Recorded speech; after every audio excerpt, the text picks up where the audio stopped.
I'm going to tell you about some books I've been reading lately. So I just finished reading Ring Shout, which is a novella about some people who are fighting these monsters that they call Ku Kluxes, and they run around with the Ku Klux Klan in Macon, Georgia, and they fight these monsters, and things happen at like a specific monster battle. So I don't have a whole lot to say about this book. The title Ring Shout refers to like this song and dance. They don't call it a dance, they call it a shout, but it's like you sing and dance in a circle, and it's supposed to be like powerful magic. So that comes into play at some point in this book. So Ring Shout. Just finished that one. I gave it like a 3.5, or a 3.75. I don't remember. It's not quite a 4. It's more than a 3. So yeah.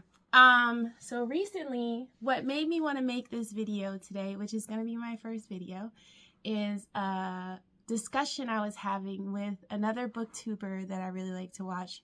Her name is Diamond from Jaded Reads. What's up, girl? And this book called Assembly, and I have some thoughts on it. Now, first of all, the way she was talking about this book, I didn't even realize it was this short book.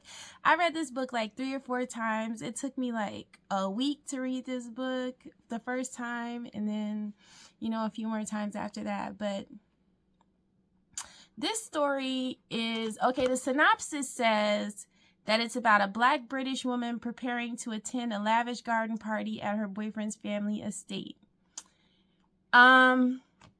This book is more, we're in her head for the time that she's traveling to the party and getting ready and waiting for the party to start, and just kind of going through all her thoughts and stuff. And by the way, this is going to be with spoilers because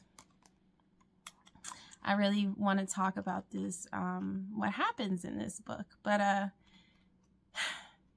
this woman, okay, first of all, she's working herself up into a frenzy, and she's doing a lot. She works in banking, so she's had to make a lot of sacrifices, I guess, to like her personality, really, or like standing up for herself from time to time. Like there's this one guy she works with who makes her like spit her gum out into her hand, and calls her in her office and looks at her through the window and like tells her to do certain things. So there's like a,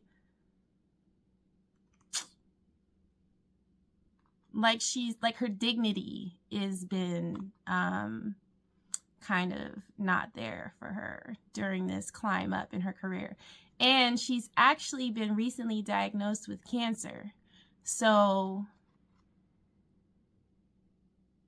she's like dealing with that and what she wants to do as far as that goes. And like the fact that she's battling her mortality, I should hold the book up for you.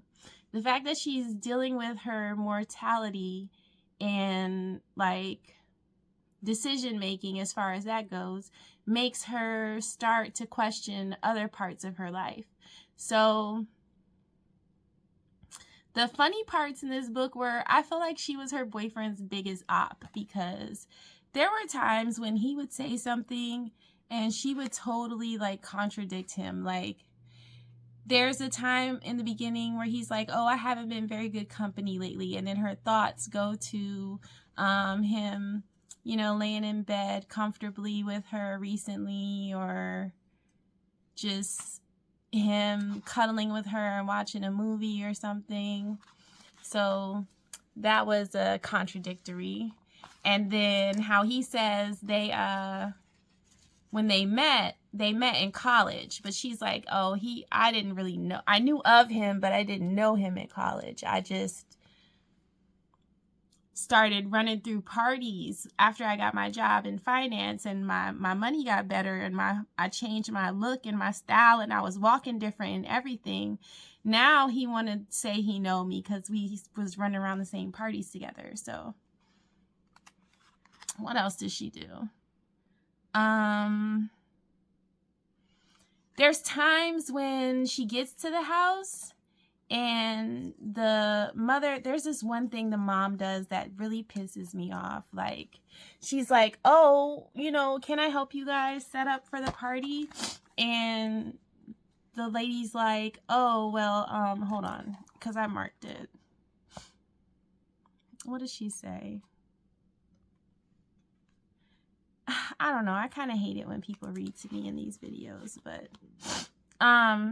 she's just like, oh, my son's ex-girlfriend is going to be coming soon, and she usually comes by and helps with things like this. So no, don't worry, I don't need your help. Like, bitch, come on now. If you're expecting help from someone who's dealing with your son, why not me, the person who's currently dealing with your son? Like, whatever. But there is one part in this book that was like my favorite part. I used to work in the restaurant industry, and like, I understand. Well, let me just read the part to you. So she's at the restaurant with her friend Rach, and Rach is with her boyfriend, the head of Risk, who she started dating. I don't know why she started dating this guy. Maybe it was just to like get a leg up in the business world or what, but you know, their relationship has gotten way more serious than really it was supposed to get. So now they're like moving in together. But it says, the head of Risk looks a bit ridiculous, sat across from me, in a polo shirt with sunglasses pulled back into his tousled hair. Without the sharp-pressed blues and grays and whites of his weekday tailoring, he's just another middle-aged man, his body soft and creasing. Rach is unsmiling, stirring her virgin mojito with a wilting paper straw. Their dog laps water out of a dish beneath our table. I don't know why the restaurant allows this. I'm surprised the pet warriors haven't come for Natasha Brown as like a dog hater for saying that, but I totally can feel her. I do not know why so many restaurants allow you to dine with your dog. Like, it's just, no. Some places even have like menus for the dog. Like, oh my gosh. So anyway, that was my favorite part of the book. But mostly, I mean, there's a couple of incidents in here where somebody who's like, I guess who she feels, and the narrator is unnamed, by the way. We never get her name.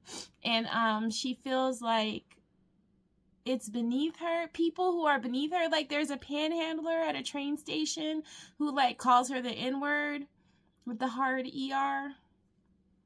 And then she's just like, I'm standing here in a business suit, and I'm, you know, got my briefcase and my like, you know, pea coat and all of that. And you have the nerve to be trying to talk down to me, and you're in here panhandling? What? And then there's another like person at the garden party, a worker who's helping to set up the party, says something to her about, you know, her relaxing and him working, and it's not fair. And then she's thinking to herself, like, who else here would he even like stop to say that to? Like, why did he feel like he could say that to me? I guess because she's the only black person there. So mostly this is a woman who's like dealing with, I want to say like just like transition, or like this big decision she's got to make, things to transcend. She's really focused on transcending and getting past what she's currently dealing with. So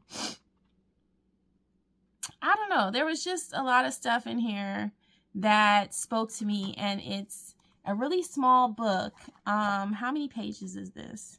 It's only 102 pages. And like I said, I read it like 3 times. Like, there's so much to get from this. I got so many tabs, and I can't even really tell you what my tabs are about now. Like, assimilation is a big thing. Transcendence is a big thing for her. She's there to perform a function in these white people's lives, to be the, you know, the less fortunate that's being let into their world. And she talks about knowing what she's supposed to do and how she's supposed to perform at the party. And I don't know, it's kind of messy, because the way that they leave the end, you wonder if she goes through with the party or not. But she, like, definitely did not want to go to that party. She was, like, on the train saying all types of crazy stuff to herself. So, yeah. But Assembly, that's my thoughts on Assembly. Now, I want to talk about 2 authors that were highly anticipated for me. But one of them worked out and one not so much. So the one that worked out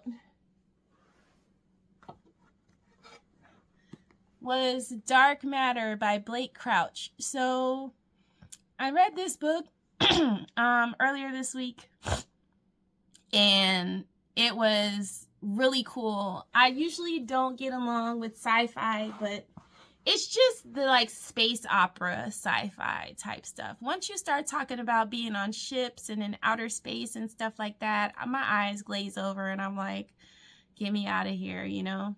But this I would call a sci-fi thriller, and it was really good. I had a lot of fun with this. I gave it 4.5 stars. And yeah, it's about this man who gets snatched up one day. He's just going about his business on a regular, like, Thursday night or something. He gets snatched up by somebody and asked, you know, do you like your life? And from there, he kind of wakes up in a life that might be his, but not quite. It's a little bit off in a bunch of different ways. And so he tries to figure out how to fix that, how to get his regular life back. And yeah, this was very, very good. There's, like, some holes in the story, I think, but if you just don't ask a lot of questions, because I mean, it's like quantum physics and stuff like that going on in here, so I can't really say if there's a hole in the story. I don't understand quantum physics. But Dark Matter. Okay, so Blake Crouch was an author that was highly anticipated. I really anticipated reading this book, and it lived up to the hype pretty much. The other author I was highly anticipating was S.A. Cosby. And in S.A. Cosby's defense, this is not his best rated book that I was told to go read and whatnot, but it was the one I was the most interested in. So I'm not going to write off S.A. Cosby, because, like I said, his other book has people talking about it more. They say it's better. But Razor Blade Tears is what I'm talking about. But this book was good, but it just wasn't quite where I wanted it to be, the way people talk about S.A. Cosby. So that's my verdict on Blacktop Wasteland. This is about a guy named Bug, who is like a getaway driver. And he's going out on a job and just shit hits the fan left and right. So this is his story about how he, like, tries to overcome the nonsense. It was thrilling. It was engaging. It was very adventurous. But I don't know. There was just something missing for me. Like, I just wanted to be wowed and, like, taken by surprise and thrown on, like, some specifically crazy journey. But it was just, I don't know. It just didn't live up to the hype for me, for the author. So I'll try Razor Blade Tears still, because the way people talk about this man, they really make me want to join in on the fun. Now, Assembly, I want to go back to talking about real quick, because the name of the book, Assembly, is like, I'm trying to figure out, are these like the pieces of herself that she's assembled together? Or is it like an assembly in like grade school where you're sitting down and you're being presented with some information somebody has deemed important for you to know? I don't know, because part of it is about her examining the like pieces of herself that she's cobbled together to create this woman that's going to this garden party with breast cancer, and mediocre Lou she's got to deal with. And part of it is about how she presents herself. Like she's about to be on display at this party. She's going to be like probably the only black person, and she's debuting as like this guy's girlfriend, or maybe not debuting. She's definitely going to be meeting new people as this guy's girlfriend. So yeah, so Assembly is something I read, and then right after it I read My Husband by Maud Ventura, and this is translated from French to English because I read English. I can't read French. But this book, coming right behind Assembly, was interesting for me because it was kind of like a woman putting on a performance again. Now, this book I loved. I had a lot of fun with this book. I think I rated this 4.5 stars again, or maybe like 4. I don't know. It's definitely between like a 4 and 4.5. And this woman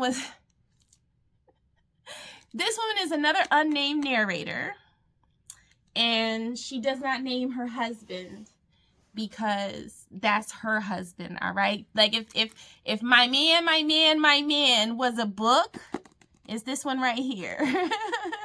So she's crazy. She's absolutely nuts. And I love it. I loved how unhinged she was and how she definitely overreacted to a couple of situations, and she would just make herself crazy and do things because of things that never happened, that things he didn't do, like trying to prevent him from doing something. And then she has this one point where she goes on vacation with her husband, and she's talking to some stranger at the pool, telling the stranger, oh, I love my husband so much. It's just a problem for me. I just love him too much. I don't know what to do with myself. And she's like, the stranger's like, I don't think you love your husband at all. I think you're in love with yourself. You're selfish. And, you really need to get out of this obsession phase and like move into like regular compatible friendship type love with him. And that is like truly loving your mate. But the thing that made me think about this with Assembly was her performing. Once again, performing the actions of a wife. And it was hard to tell if she was just obsessed with having a husband or if she was obsessed with her specific husband. And I think it was more of a just having a husband, because she wouldn't even refer to him by name. She would just say, my husband, and people are supposed to do this and we're supposed to do that. So she went through a lot of that. But for whatever reason, when I first started reading this, I thought that it went very well to read it right behind Assembly. I think because the narrator is also unnamed, and she's also like performing how a wife is supposed to be, where she's performing how a black woman who deserves to be in this part of society is supposed to be. And yeah, so My Husband, really good. Bought some books lately. I like to use thrift books, and I have some anticipated reads coming up. Now, I did put myself on a book buying ban, so I have to read Pachinko, before I can get anything else. But here, let me just show you what I got.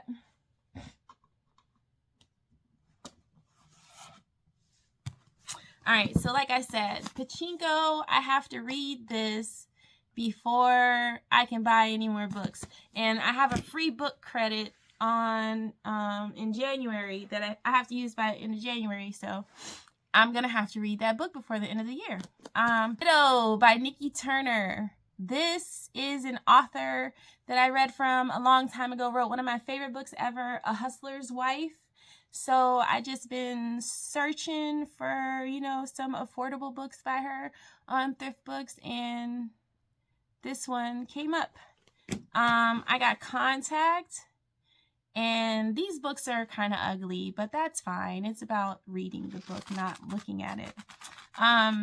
This is a movie I saw back in the day, and it's a movie that stayed with me. So there's a book that the movie is based on, and I have the book now, so I'm going to read that. Then I got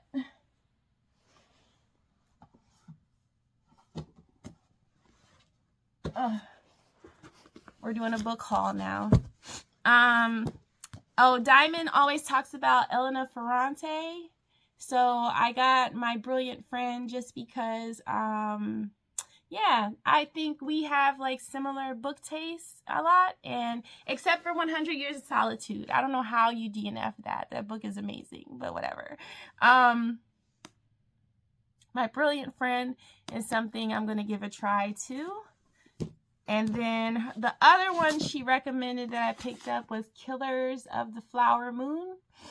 So this is about basically the formation of the FBI.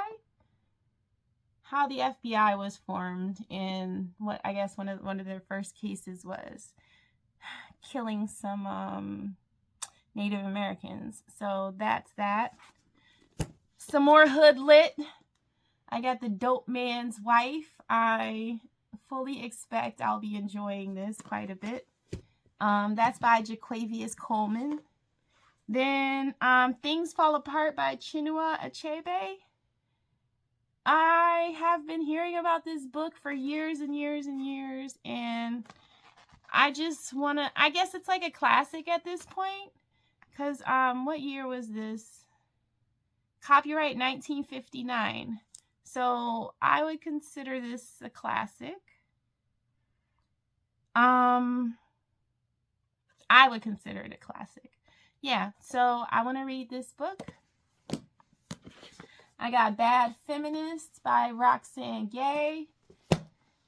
Oh, I have really been wanting, this book is really ugly, by the way. I don't like this edition, but Crime and Punishment by Fyodor Dostoevsky. I really just like saying Dostoevsky, so I figured I might as well read one of his books because I like saying his name. I have that thing there with foreign language words.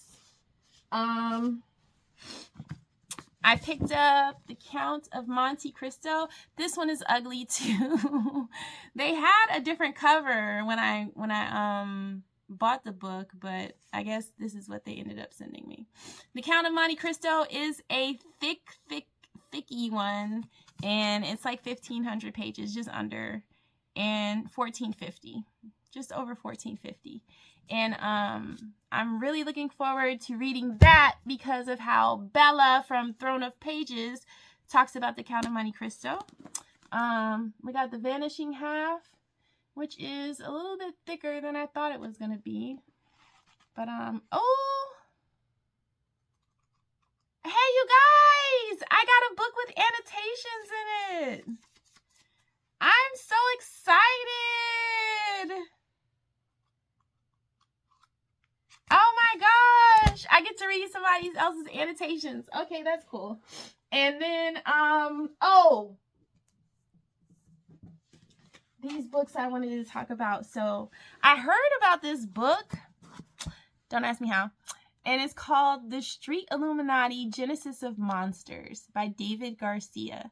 And this book was so good. I really like hood romances where this is like a hood romance in the beginning, but then it kind of branches out and starts being about some other things. So I have not finished reading this book yet. I got to right here. So I got like maybe 80 pages left, 50 pages. But I got the sequel, Dragon. So I can finish that duology. And then this book I've been wanting to read for a long time, and this is a recommendation from Capri's Book Island. Hey Capri. And it is Bones to the Wind by Tatiana Obey. So I really just liked her review. She really goes hard for this book right here. So yeah, I just want to see what it's about. Yeah, so that's my book haul. That's my talk about some authors that were anticipated, but then one of them worked out, one of them didn't. Well, I wouldn't say it didn't work out. I'll just say it wasn't as good as I hoped it would be. And then I talked about Assembly and my husband, and that's it. Ring Shout. Not much to say about Ring Shout, but I mean, it was alright. I don't think it's really my style. So that's it for my first video.